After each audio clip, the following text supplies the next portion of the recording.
이스라엘의 정체성이라는 제목으로 말씀을 나눌 텐데요. 우리가 지금까지 로마서 1장부터 8장을 수요일날 이 예배를 통해서 들었습니다. 이것이 로마서의 전반부입니다. 이 로마서의 전반부는 인간을 구원하시는 하나님의 일이었습니다. 주제가 이 1장부터 8장의 내용을 하나 딱 요약을 해보면 한 문장으로 인간 구원을 위하여 일하시는 하나님입니다.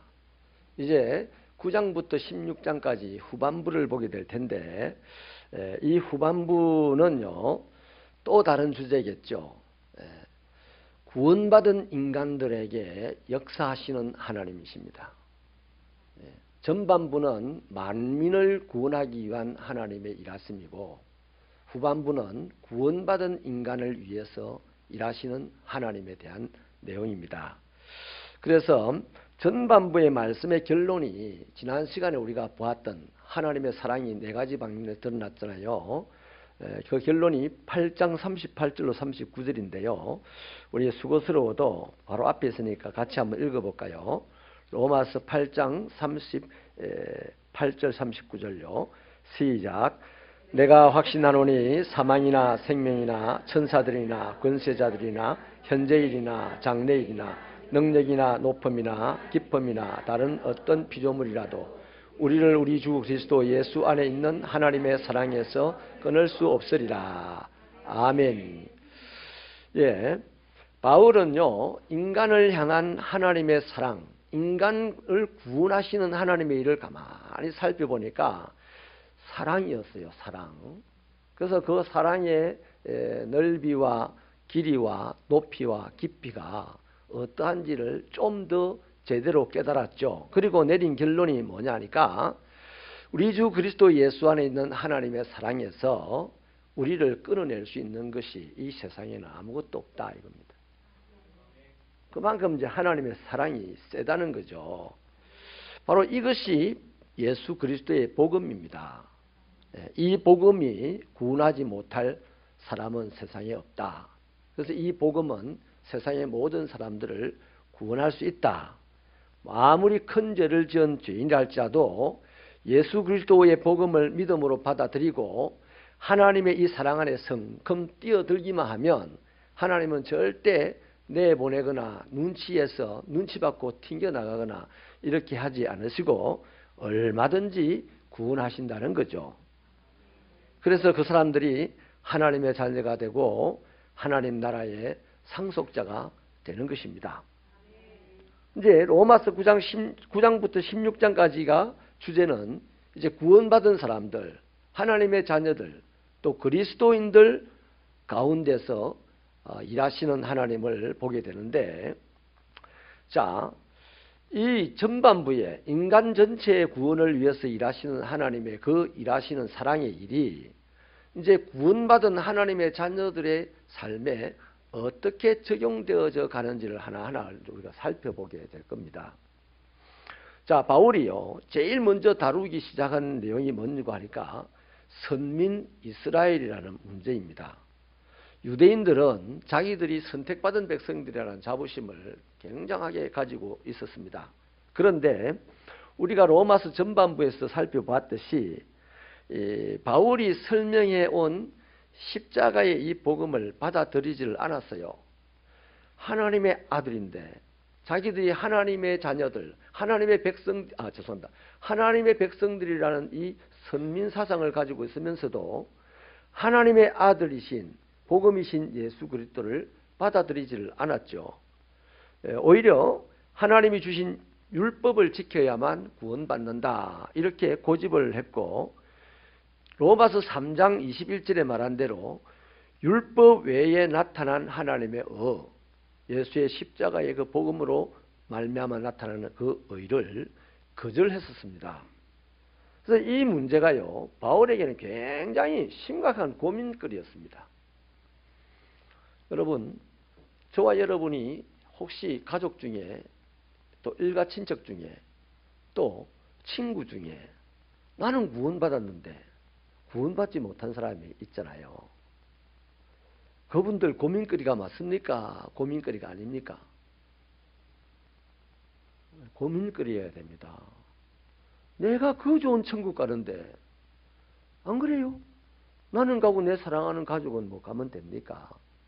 근데 이게 이 선민 이스라엘 백성들에 대한 어떻게 아버지의 백성이면서 하나님을 아버지라고 하면서 아버지가 보내신 아들을 안 믿느냐? 그 아들이 십자가에서 죽어주신 그 사랑의 복음을 안 믿느냐? 뭐 이런 거죠. 이런 것들, 자기 동족, 하나님의 백성들이 이런 하나님의 일하심에 대해서 너무 무심한 것, 이것에 대해서 바울은 깊은 딜레마에 빠졌습니다. 너무 딜레마가 커가지고요. 하나님, 나를 지옥에 보내시고 이 백성들을 구원하여 주십시오. 이렇게 기도도 했어요. 자, 우리 1절부터 3절을 한번 읽어보십시다. 1절부터 3절 다시 힘차게 읽습니다. 시작.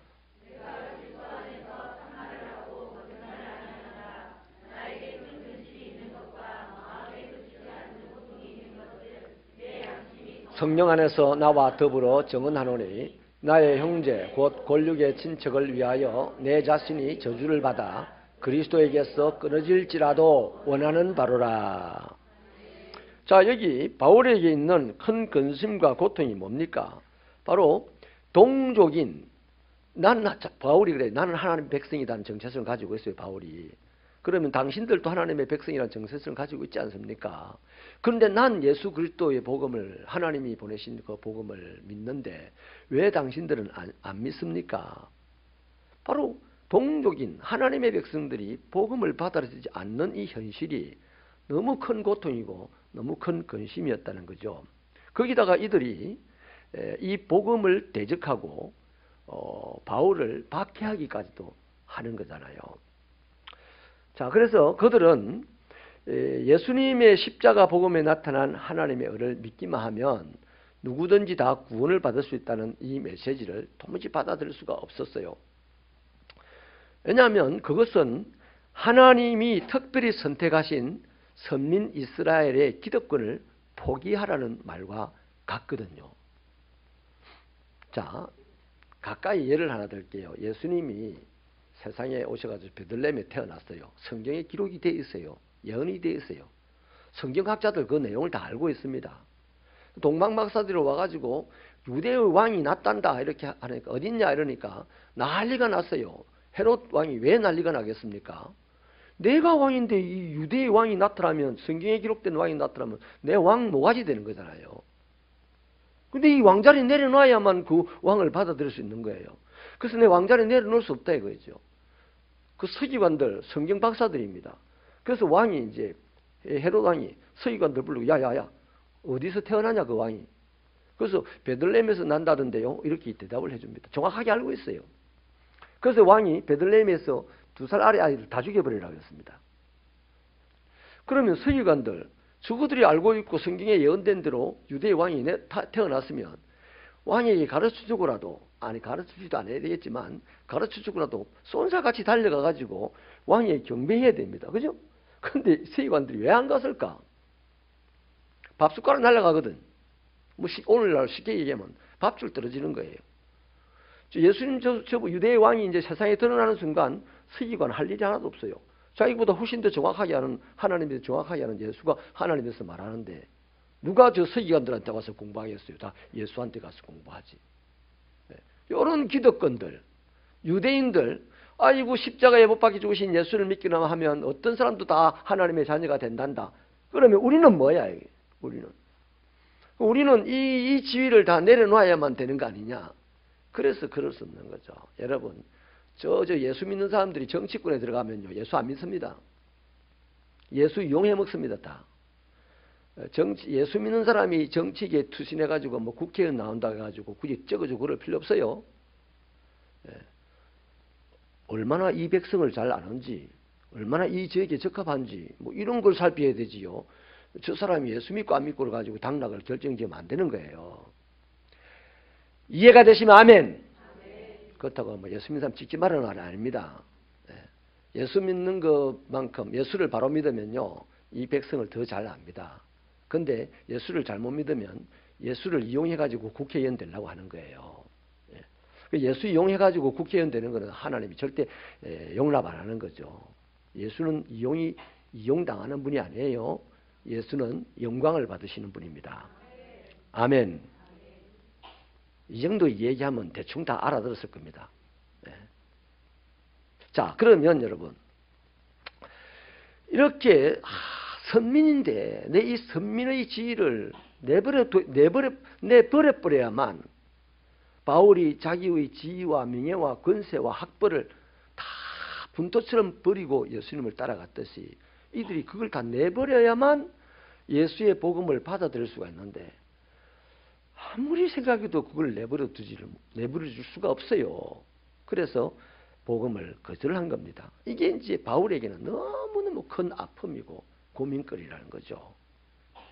이것은요, 어쩌면 아직도 교회를 다니고 예수를 믿는 우리들 가운데서 예수 믿지 않는 가족들을 보는 그 아픔과 같을 겁니다.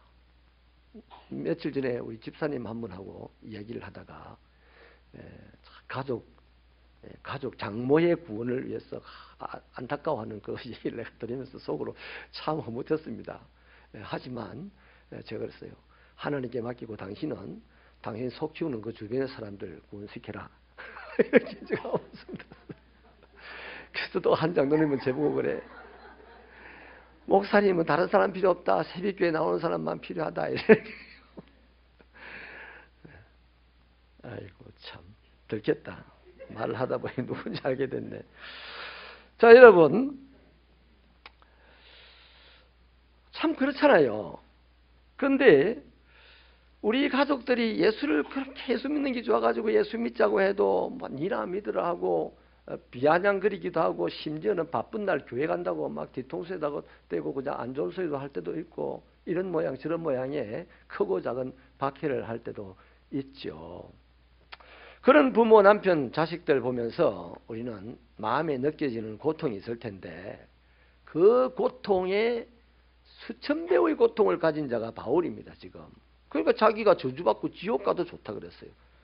이스라엘 동족이 복음만 받아들인다면 그 정도로 간절했다는 거죠. 근데 우리들의 부모가 예수 믿지 않고 우리들의 가족이 예수 믿지 않으면서 우리를 약간 조롱하고 핍박하는 것하고 이 유대인들하고 조금 다른 점이 뭐냐면 유대인들은 적어도 하나님을 믿는 사람들이었다는 겁니다. 오래전 대대손손 하나님을 믿어왔던 사람이에요. 그런데 그들은 예수의 복음을 안 받는 거죠. 우리는 5대째 예수만 믿어도요 대단한 집안이다 그러잖아요. 그런데 이 사람들은 50대 60대째 지금 하나님을 믿는 사람들인데 그 하나님의 아들을 안 받아들이겠다니 이 갭이 우리들이 생각하는 거하고는 우리들이 아파하는 것과 이 바울이 아파하는 것과 차원이 좀 다를 수가 있죠. 자, 우리 4절 5절 읽어볼게요. 4절 5절 시작.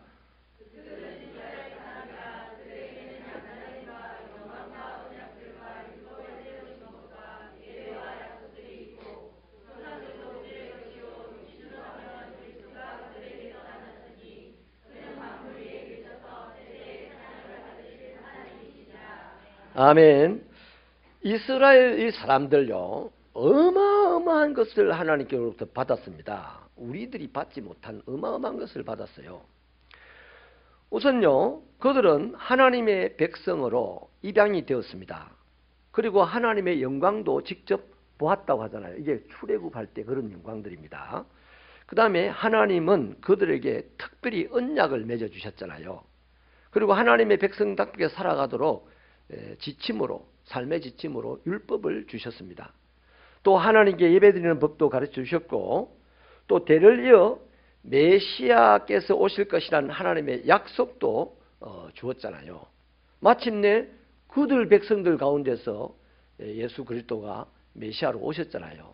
그러니까 자기들이 보통 사람들이 누리지 못하는 하나님과의 관계성 속에서는 엄청난 것들을 누리는 사람들인데 문제가 뭐냐 하면 그런 엄청난 것들을 누리면 하나님을 잘 섬겨야 돼요? 못 섬겨야 돼요? 하나님께 순종해야 돼요? 불순종해야 돼요? 하나님이 보내신 하나님의 아들을 귀하게 받아야 돼요? 확 내쳐야 돼요? 그런데 이게 안 되는 거예요.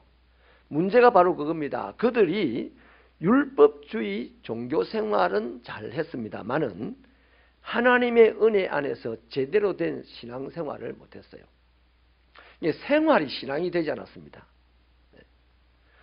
하나님의 백성답게 살기 위해서 율법을 지키는 게 아니었습니다. 내가 율법을 지키는 이유는 하나님의 백성이기 때문에 당연히 지킨다가 아니고 율법을 지키는 것을 통해서 자신의 존재감을 부각시키는 거죠.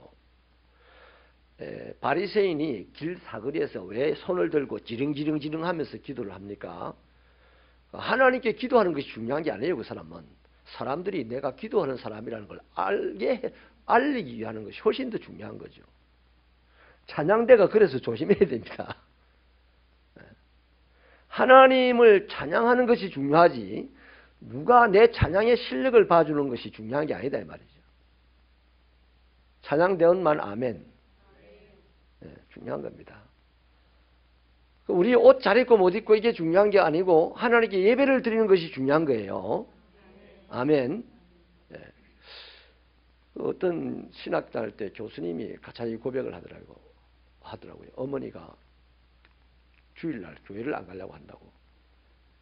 이유가 뭐냐니까 그 당시 밍크 코트가 유행을 했어요. 한 10몇 년 전에 우리나라에.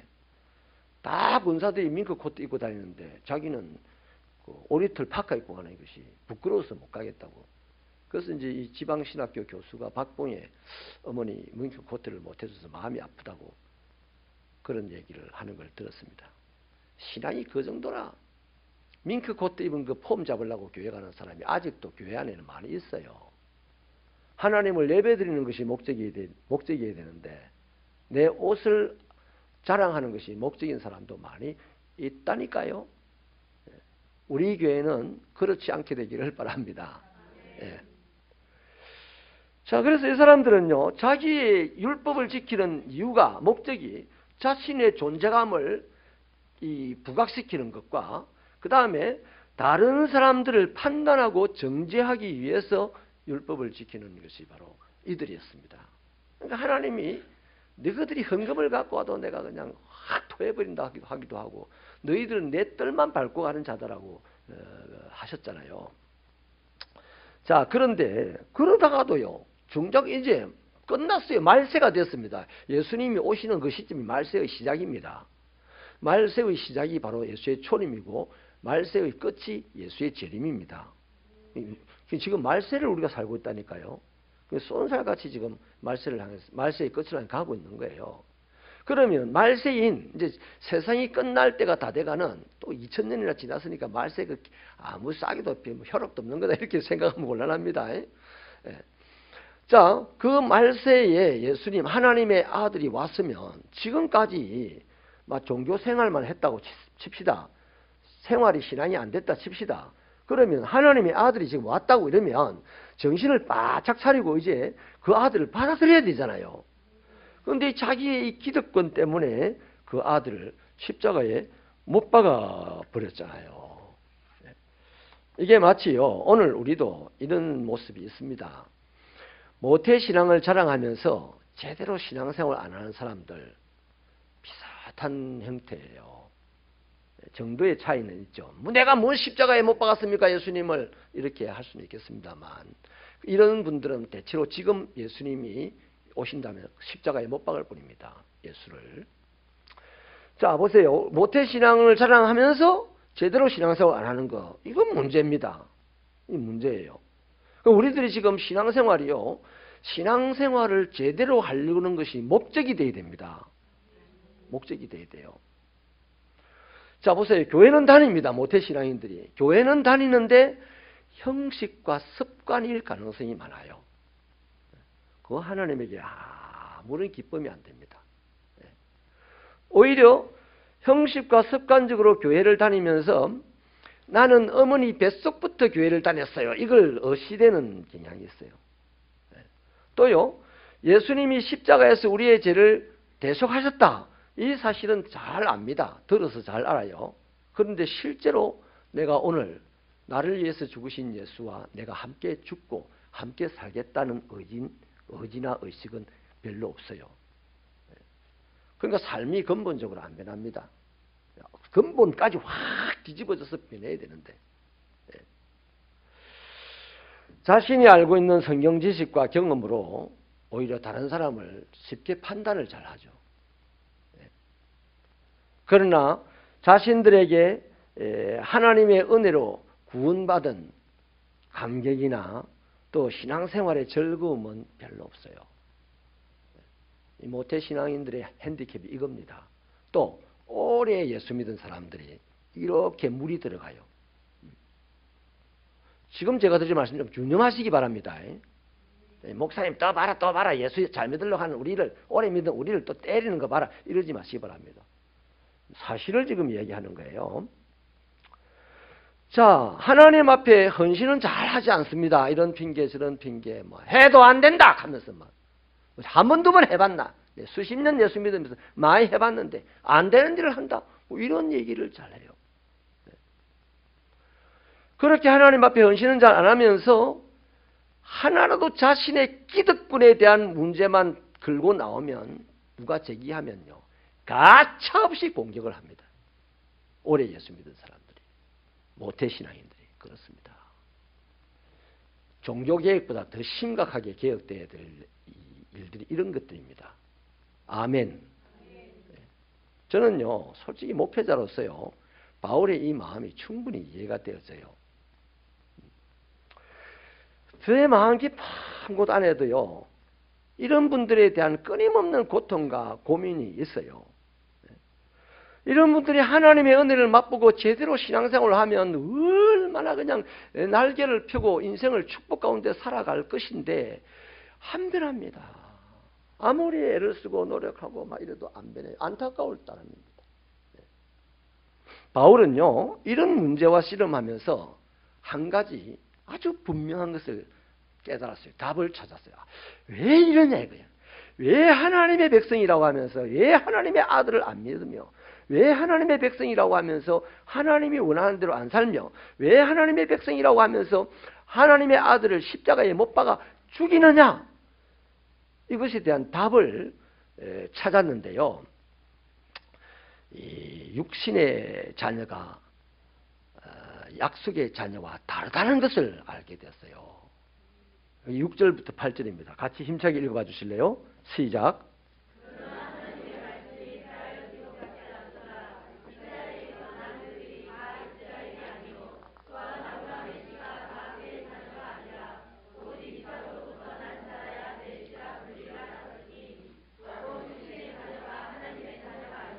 오직 약속의 자녀가 씨로 여기심을 받느니라. 아멘. 그 고민을 하다가 바울은 성경을 읽었어요. 아브라함의 이야기를 읽었던 거죠. 아브라함의 이야기를 묵상하다가 아브라함에게 자식이 여럿 있었어요.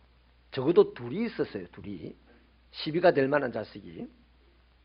그런데 약속의 자녀는 하나밖에 없었다는 것을 발견하는 거죠. 이스마엘과 이삭은 아브라함이 낳은 자식입니다. 엄밀하게 따지면 이스마엘이 장자예요. 비록 몸종인 하갈을 통해서 낳은 아들이지만 이스마엘이 먼저 태어났고 아브라함은 심지어 이스마엘에게 상속을 해주려고까지 마음을 먹었었던 적이 있어요. 그러나 하나님은 그것을 반대하셨습니다. 그리고 이스마엘이 아니고 이삭을 선택을 하셨어요. 왜냐하면 이삭이 하나님이 약속한 아들이기 때문이에요. 그러니까 이 하나님의 선택에는, 약속에는요, 먼저 나고 늦게 나고가 문제가 아니었어요. 똑똑하고 미련하고도 문제가 아니었어요. 나중에 찾아보도록 하십시다. 따라서요, 이삭이 아브라함의 상속자가 된 것, 이스라엘의 시조가 된 것은 이삭이 이스마엘보다도 월등히 탁월한 점이 있어서가 아니라는 거죠. 아니에요. 하나님께서 약속하셨고 또 하나님이 선택해 주셨기 때문에 이삭은 이스라엘의 조상이 되고 아브라함의 상속자가 된 겁니다. 네. 하나님의 일방적인 사랑 때문이죠. 네. 그렇기 때문에 아브라함의 피가 섞인 후손이라 할지라도 무조건 이스라엘이라고 할 수는 없어요. 만약에 아브라함의 피가 섞인 사람이 다 아브라함을 통해서 태어난 사람이 이스라엘이라고 말한다면 지금 어떻습니까? 저 아랍 사람들 다 이스라엘이어야 되잖아요. 근데 아니잖아요. 그 아랍 사람들은 다 이스라엘의 적대자입니다. 그 아브라함의 후손인데도 불구하고. 그래서 이제 정확하게 드러났습니다. 아브라함의 정자가 하나님의 백성 이스라엘의 정체성을 결정하는 게 아니었다. 그거예요. 만약 그랬다면 좀 전에 말씀드린 대로 지금 세상에 이스라엘이 수없이 많아요. 근데 많지 않잖아요. 자, 이런 얘기가요. 아브라함에게만 있었다면 그것도 고민하고 막 해야 될 텐데 바로 그 다음 가면 또 나옵니다. 이런 얘기가. 똑같은 일이 나오죠. 아브라함의 아들 이삭의 집안에서도 나와요. 우리 10절부터 13절을 읽겠습니다. 시작. 그뿐 아니라 또한 리브가가 우리 조상 이삭 한 사람으로 말미암아 임신하였는데 그 자식들이 아직 나지도 아니하고 무슨 선이나 악을 행하지 아니한 때에 택하심을 따라 되는 하나님의 뜻이 행위로 말미암지 않고 오직 부르시는 이로 말미암아 서게 하려 하사 리브가에게 이르시되 큰 자가 어린 자를 섬기리라 하셨나니 기록된 바 내가 야곱은 사랑하고 에서는 미워하였다 하심과 같으니라. 이삭의 아내가 쌍둥이를 가졌어요. 뱃속에 있는 아기니까 뭐 에서가 죄 지었겠어요? 죄 안 지었어요. 자, 혈통적으로는 에서도 야곱도 똑같이 야곱에게서 나왔고 이삭에게서 나왔고 리브가에게서 나왔어요. 뭐 첩의 자식도 아닙니다. 그러나 그들이 다 아브라함의 자손이 안 되었잖아요. 형 에서는 버림받았고 동생 야곱은 선택을 받았습니다. 그러니까 혈통적으로 아브라함의 자손이라고 해서 다 하나님의 선택받은 사람은 아니라는 것이 분명하죠. 분명하잖아요. 조금 더 비약해서 말하면 아브라함의 후손 중에도 구원받지 못한 자가 널린 거예요. 아멘. 예수님이 입으로 주여 주여 한 자들이 다 내 아버지께로 올 자가 아니다. 아버지의 뜻대로 행하는 자만이 올 것이다 하는 말씀이 이제 제대로 이해가 됩니까? 그런 겁니다. 우리가 하나님의 자녀가 되는 것도 마찬가지예요. 몇 대째 신앙생활을 해오는 집안에서 태어났다고 뭐 목사의 자녀로 장로의 자녀로 태어났다고 해서 무조건 다 구원받거나 하나님의 자녀가 되는 거 아니에요. 우리가 구원받아서 하나님의 자녀가 되는 것은 순수하게 하나님이 결정하시는 일입니다. 어떤 것도 개입을 못합니다. 하나님이 결정하는 일이에요. 태어나지도 않은 에스는 하나님이 싫어서 버리고 야곱은 좋아서 선택을 했다잖아요. 그것에 대해서 우리가 뭐라고 할 겁니까? 하나님의 주권인데. 자, 그래서 사람이 구원받는 것은 순수하게 하나님만 결정하는 것이다. 이것은 변치 않는 진리입니다. 그러나 하나님께서요, 우리처럼 기분 나는 대로 아무렇게나 선택하고 결정하는 건 아니죠.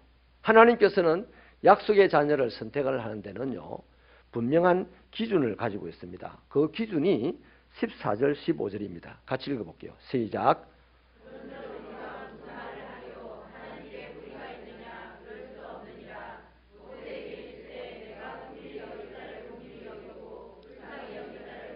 여기리라 하셨나니. 아멘. 자, 여기 이 말씀은 출애굽기 33장에 나오는 말씀이에요. 하나님이 모세에게 하신 말씀을 지금 바울이 인용을 해온 겁니다. 여기에 NIV 성경에서는요, 긍휼히 여기고 불쌍히 여기는 이것을 갖다가 어떻게 번역을 하냐면 내가 자비를 베푸는 자, 내가 함께 아파하는 자, 이렇게 컴패션이라는 단어를 씁니다. 자비를 베푸는 자는 내가 자비를 베풀고 함께 아파할 자는 함께 아파한다. 이 말은 한마디로 딱 붙이면 뭡니까? 은혜입니다. 은혜. 그러니까 은혜로 사람을 약속의 자녀로 선택하고 구원한다는 거죠.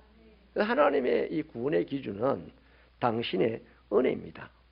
만약에요, 하나님께서 엄격한 기준을 적용한다면 세상에 누가 구원받을 자가 있습니까?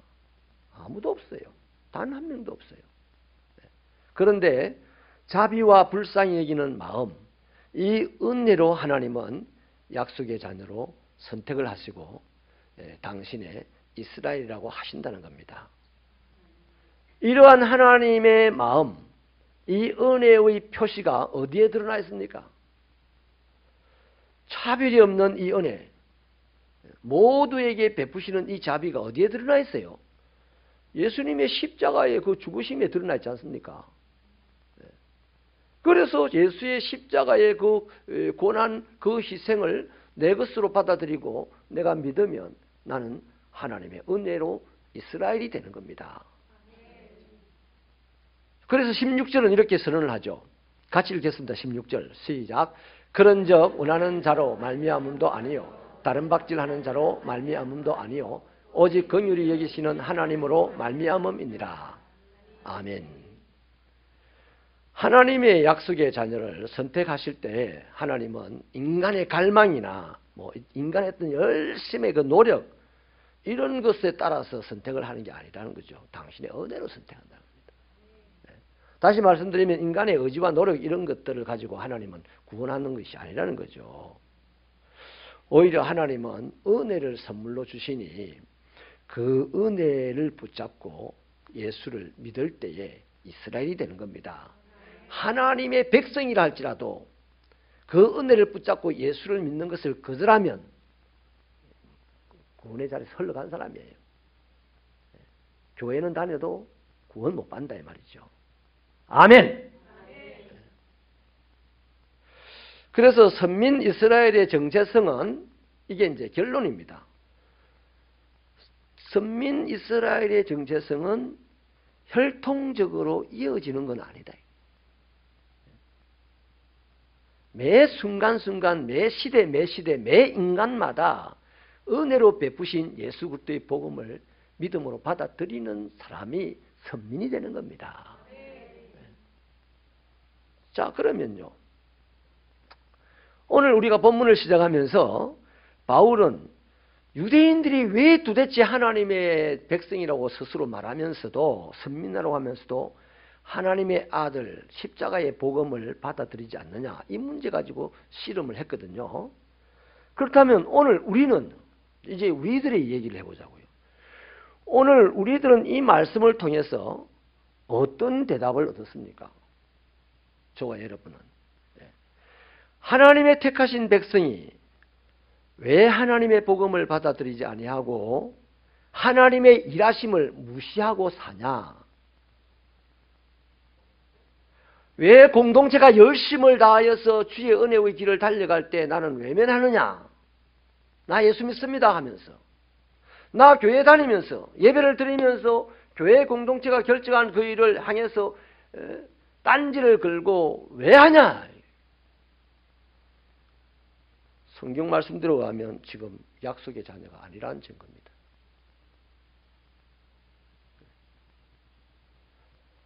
여러분 야고보 사도가 말 한마디를 얼마나 중요하게 얘기합니까? 이 말 하나가 우리를 지옥의 불구덩이로 끌고 간다 그랬어요. 그걸 예수 안 믿는 사람에게 한 말입니까?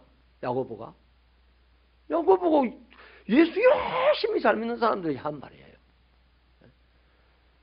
노아의 아들이 아버지 술 취했어요. 아버지 옷을 빨가벗었어요. 아버지가 집에서 자요. 거짓말 했습니까? 아니요. 사실을 말했어요. 근데 왜 그 노아의 아들은 사실을 말했는데 영원히 저주를 받습니까? 이 말이 이거 중요한 거예요. 여러분, 교회 공동체 안에서 100% 우리가 힘을 다 모아서 갈 수는 없어. 그러나 못 갈 때 가슴 아파하는 상한 심령을 가지고 교회 공동체 참여하는 일원이 되시기를 바랍니다. 참여하지 못하는 그것을 마치 자랑스럽게 생각하고 말이죠. 참여 못하는 게 아니라 참여 안 하는 거야. 밀어내서 참여하는 거야. 뭐 이 정도 말은 안 합니다만 생각을 그렇게 표현하는 거예요. 그래서 저와 여러분에게 질문을 드릴게요. 유아 세례를 받았습니까? 3대째 신앙생활을 합니까? 여러분은 그렇다면 죄와 죽음으로부터 구원받았습니까? 나 요한 세례 받았어요. 나 19살에 세례 받았어요. 나 지금까지 30년 예수 믿고 교회 다녔어요. 새벽 교회만 지금 다녔어요. 질문을 드릴게요. 당신은 죄와 멸망으로부터 구원받았습니까? 여기에 홍쾌하게 예스라고 대답을 못하니까 저 구원파가 난리를 치고 신천지가 난리를 치는 거예요. 우리들이 허미하기 때문에 저런 이단들이 난리를 치게 되는 거예요.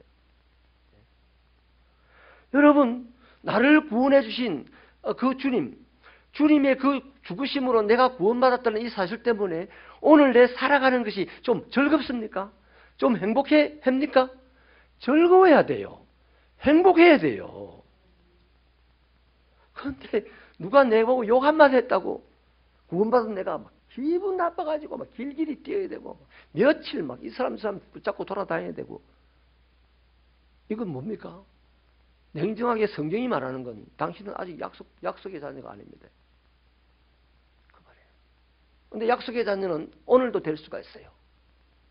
하나님은 은혜로 약속의 자녀 이스라엘을 만드시기 때문에 오늘이라도 내가 상한 심령으로 그분 앞에 엎드리기만 하면 예수의 십자가의 복음은 오늘도 강한 권세가 되어서 죄와 죽음으로부터 우리를 건져내십니다. 그런데 이것 저것도 없이 그냥 우르르 교회를 다니고 우르르 집회를 다니고 하는데도 즐거움이 없어요. 즐거움이 없어요.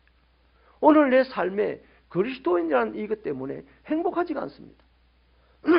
마치 이스라엘 백성들이 나는 이스라엘 백성이다, 하나님의 선택받은 백성이다라고 하면서도 화를 뻘컥 내고 사는 모습이나, 오늘 나는 예수 믿습니다, 나는 교회를 오랫동안 다녔습니다 하면서 온갖 짜증을 부르고 신경질을 내고 투덜거리고 그러는구나.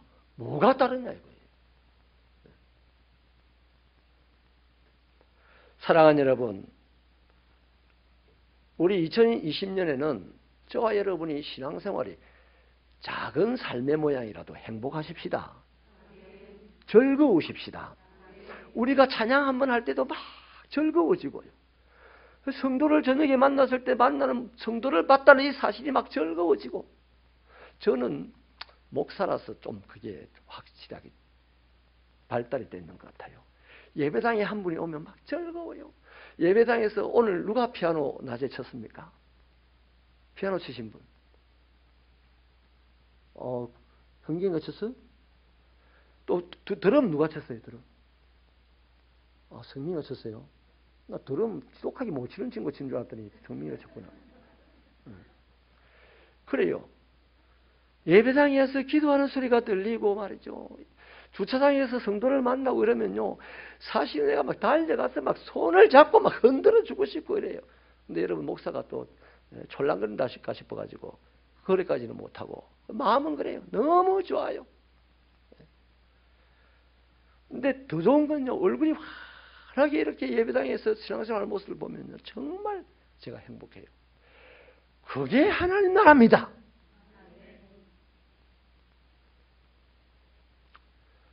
천국에 뭐 옷복석 있고 녹보석 있고 다 설명도 못하겠다. 황보석이 뭔지 녹보석이 뭔지 관심도 없어요. 그나.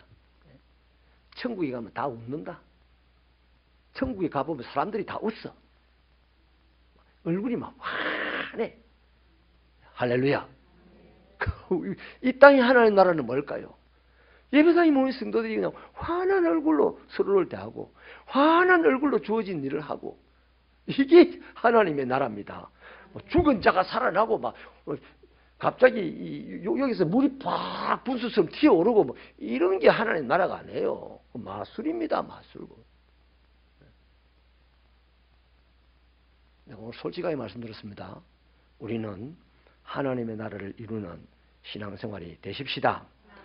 약속의 자녀, 진정한 이스라엘, 진정한 하나님의 백성은 오늘도 그 하나님의 은혜 하나 믿고 신앙생활을 멋지게 합니다. 바르게 합니다. 잘합니다. 열심히 합니다. 기도하시겠습니다.